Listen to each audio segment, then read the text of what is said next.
Falando sobre nascimento no Talmud, ainda no Tratado Nidá 31a, nos diz o Talmud, Shlosha Shutafim Yesh B'Adam, há 3 sócios na concepção de uma criança, de um bebê, que trazem ele para o mundo. Quem são? Nós conhecemos o pai e a mãe, mas às vezes nós nos esquecemos daquele que na verdade é o principal, que é Deus, o Criador, Akadosh Baruch Hu. Então diz o Talmud, os 3 sócios na concepção de uma criança são Deus, o pai e a mãe.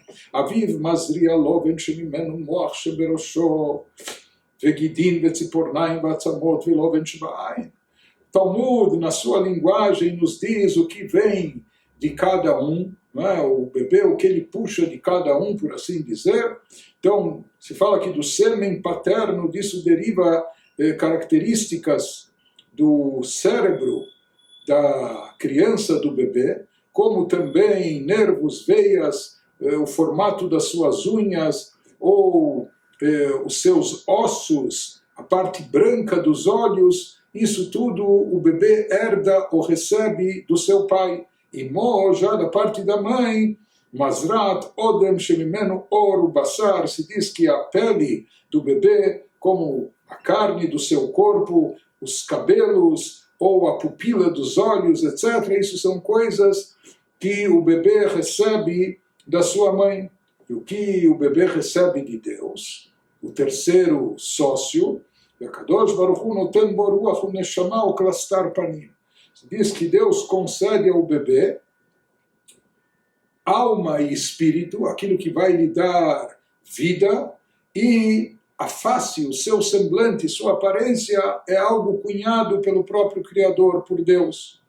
O Reiyat Ain, na verdade, os pais concedem os órgãos físicos do corpo da criança, mas o poder de visão, né, dos pais, ele pode herdar os olhos, a cor dos olhos, a tonalidade, né, mas o poder de visão, isso vem de Deus. Os pais podem dar para a criança os ouvidos, mas o poder de audição, quem lhe concede é Deus. Os pais podem dar para a criança a boca, a língua, etc. Mas quem lhe dá o poder de comunicação, de falar, é Deus. Da mesma forma, dos pais sai o corpinho com as pernas, mas o poder de locomoção é Deus que concede, e assim por diante. E mesmo que o cérebro, o órgão cérebro venha dos pais, mas o conhecimento, o entendimento, o intelecto da criança vai ser algo que ela vai receber, que ela recebe de Deus. Esses são os 3 sócios no nascimento, na existência de uma criança, de um ser humano. Quando chega o momento dessa pessoa se despedir do mundo, de ir embora, Kadosh Baruch Hu notel chelko, Deus retira a sua parte, que é a alma que dá vida, né? E aquilo que foi dado pelos pais permanece, é o corpo, mas o corpo sem vida, ele acaba se deteriorando. De qualquer forma, assim nos descreve o Talmud, qual é a participação de cada um desses 3 sócios na concepção, no nascimento de uma criança.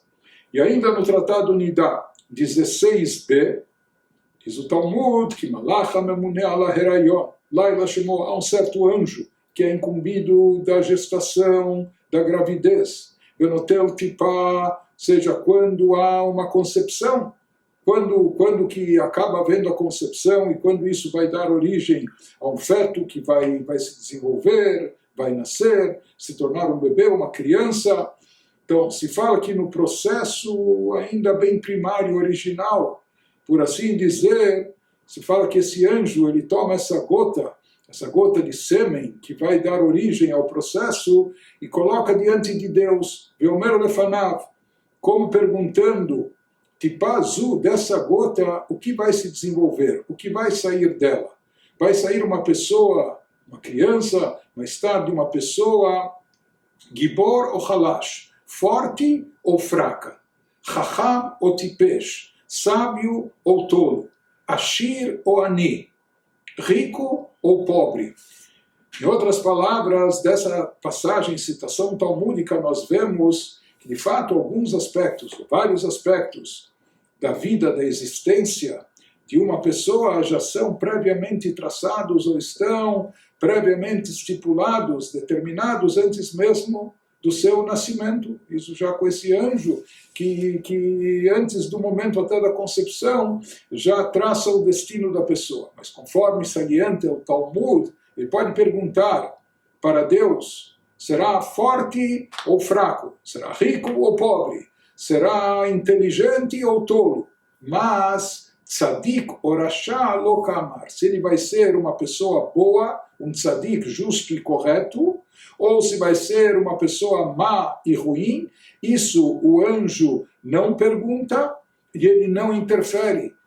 Não só que o anjo não interfere, Deus não, por assim dizer, Deus também não interfere. Ele não obriga e não determina se a pessoa vai ser boa ou má.